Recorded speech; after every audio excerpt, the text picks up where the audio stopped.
The known, this, is no other.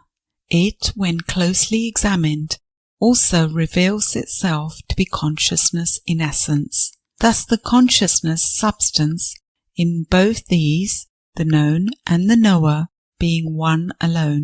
Nothing other than the one consciousness ever has real existence anywhere.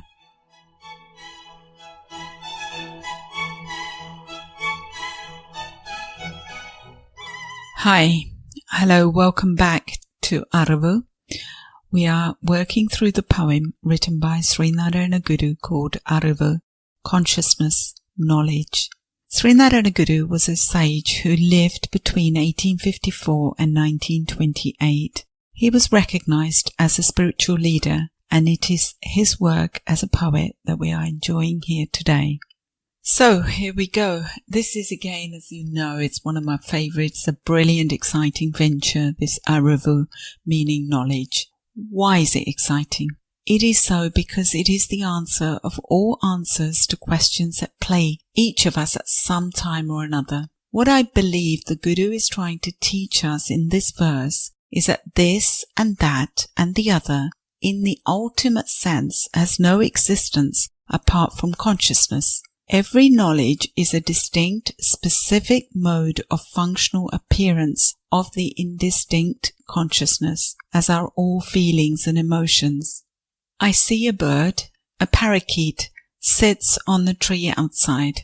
I see it as a bird, and I recall that it is a bird because my mind retrieves the memory of it from my data bank of memories. Memories are stored in the mind. So the parakeet is a memory in my mind which is taken out and projected onto the bird. So I believe that this is the key point upon which a large segment of Arivu knowledge and this verse rests upon. So if the bird is a memory stored in the mind, then the bird is only in our mind. Our consciousness becomes experienced as the external world.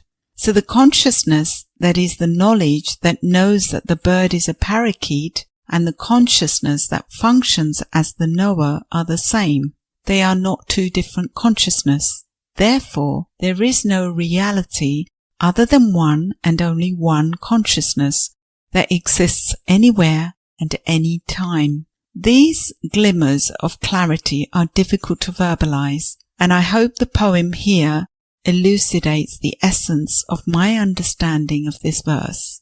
To not only to see the parakeet, to not only to see the lime green and red beak, to not only hear it talk, to not only be amazed as it takes flight, but to move beyond that which I see, to move beyond the qualities of this wonder, and to touch the sameness therein to I, and the parakeet of oneness. And the oneness as we drink are of one consciousness. There I have now seen the parakeet, as I have seen me, I and the consciousness. We know that scientists are so keen to prove that which they know nothing of. They say a pot is a pot. So with haste to find the meaning of everything, they carry out experiments. They become experts of the body, the solar system, and even to find the secret of the sea. We know that we are waves rising and falling, but for the scientists, it is important to really understand how the wind plays her part in the movement of the sea. What is the depth of the sea? What is the content of the water? So they searched and came up with a large doll made of salt, a salt doll, and they sent it deep into the ocean. Humans are enriched with a mind that which makes them different to all other forms of life. And as well as this knowledge, they're also given ego which tricks them to thinking they are better and is capable of knowing everything. But whether scientist, doctor, an archaeologist or a theologian, one thing that we cannot get to the bottom of is the answer of the one reality.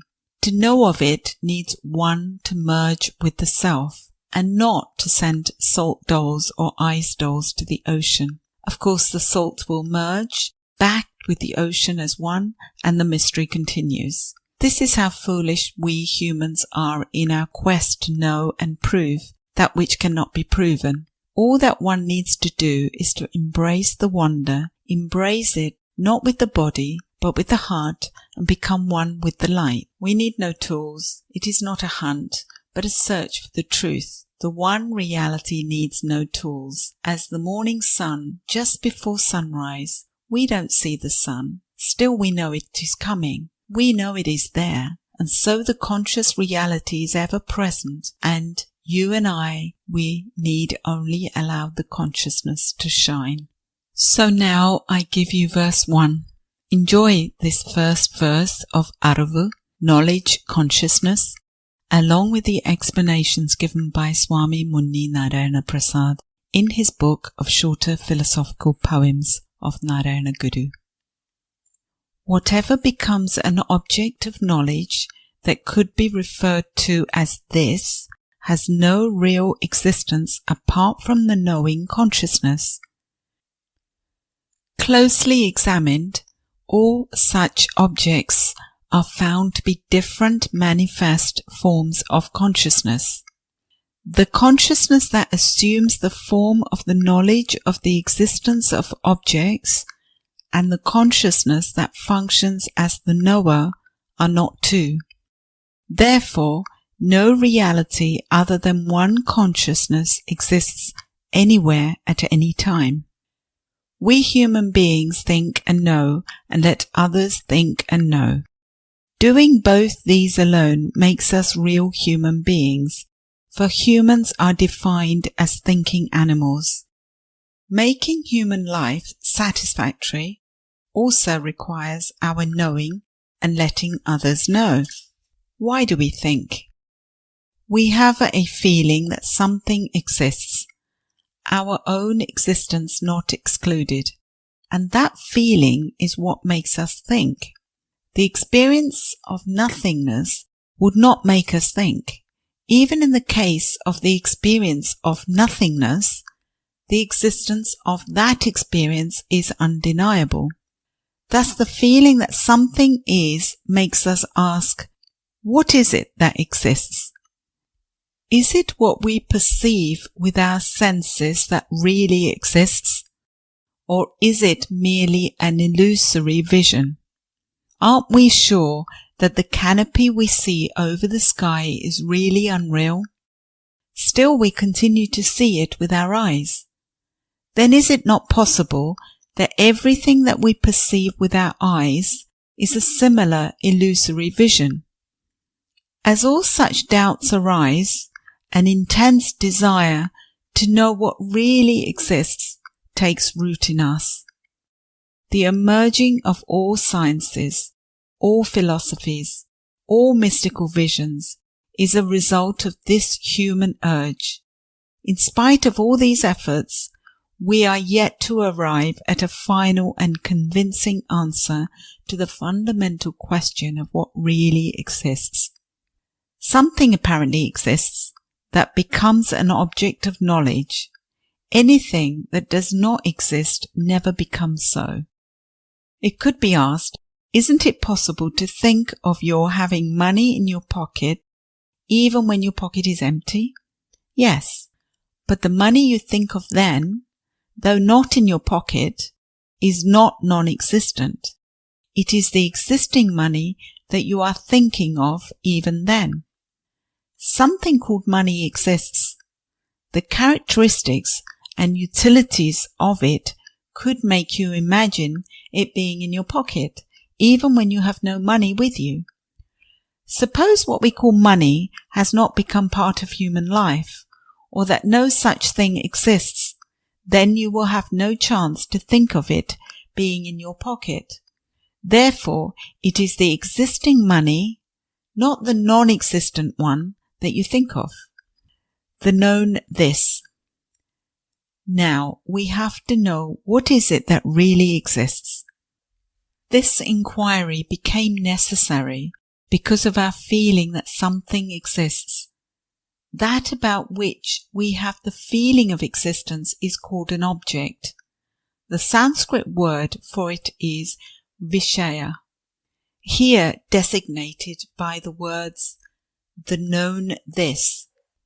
What Guru tries to teach us in this verse is that this subject, in the ultimate sense, has no existence apart from consciousness.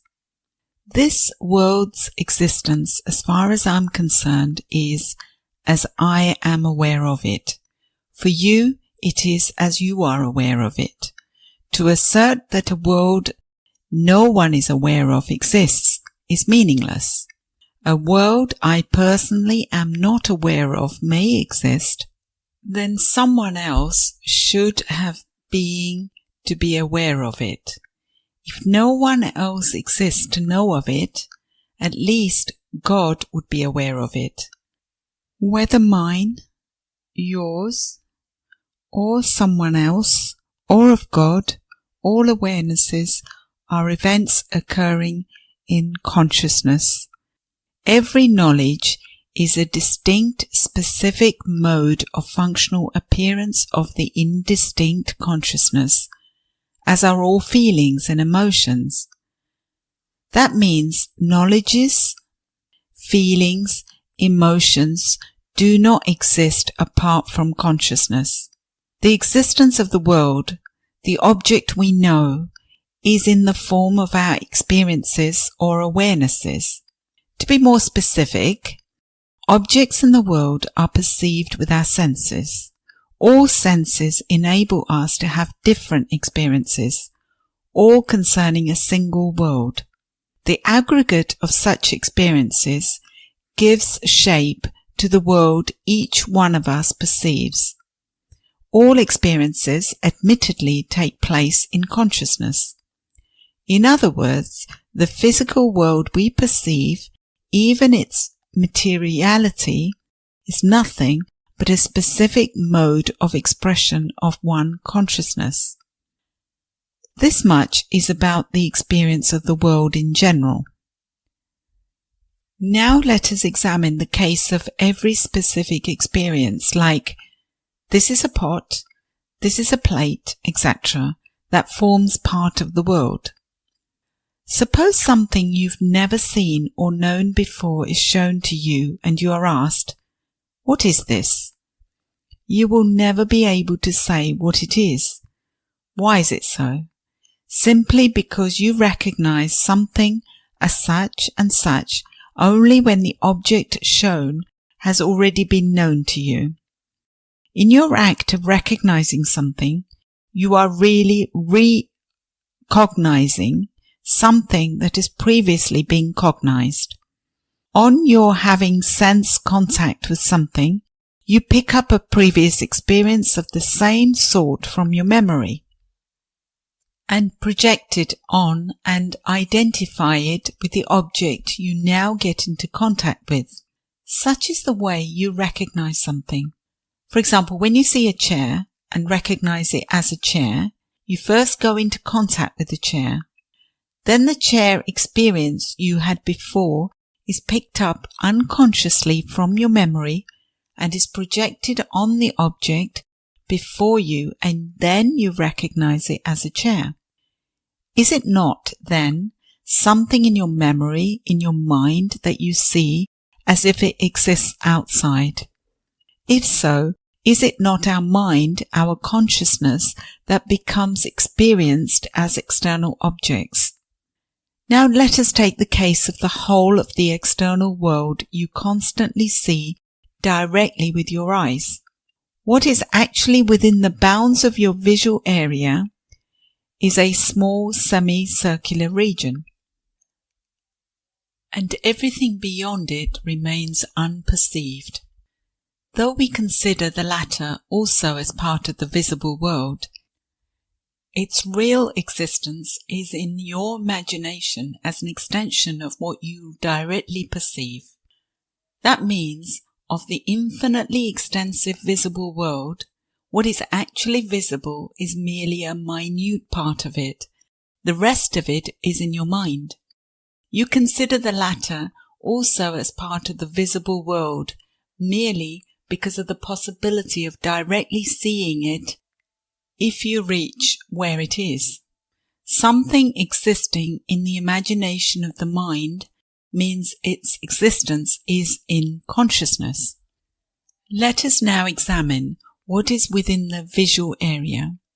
It is filled with objects, and each of them, as we have already seen, is distinguished as such and such by bringing out the idea you have already in your mind and projecting it on the entity you come into contact with. All the ideas are different functional modes of one single consciousness, and they are projected outside and perceived as objects. It is consciousness alone that is perceived by consciousness. This is what happens when you see objects within the visual area. Take the case now of seeing a single object within the visual area. For example, a rose is before me and I recognize it as a rose. What are the factors I notice enabling me to distinguish it so as a rose? Its color, its shape, its fragrance, and the like are those factors. All these are not really the rose. These are only different qualities of the rose, the qualified. Whatever I perceive directly, whatever I know of it, is not the qualified rose, but the qualities of the rose. That means the qualified rose is not perceived, but my experience is of having seen it. This is the case with the entire world as well. We perceive the world to have countless qualities. While what we know are only the qualities of the world, the qualified world remains not directly known. Yet the existence of the qualified world is undeniable, and our experience is to see it. Where does the world that we perceive then exist? The object, the world, is merely an idea we formulate in our mind, as the rose is an idea I formulate in my mind, with the qualities perceived being instrumental. That means the qualified object's existence, the existence of the world, is in consciousness. The Guru himself summarizes this stand in verse 32 of his Atmopadesha Sadhagam as follows. Whatever is known is not the all-supporting substance, but it's only its attributes. For the said substance remains always imperceptible. The earth and the like, all perceptible and hence attributes. Therefore, do not have real being of their own. What really is the one all-supporting Atma, or consciousness, pure and unconditioned. In essence, simply effulgence alone.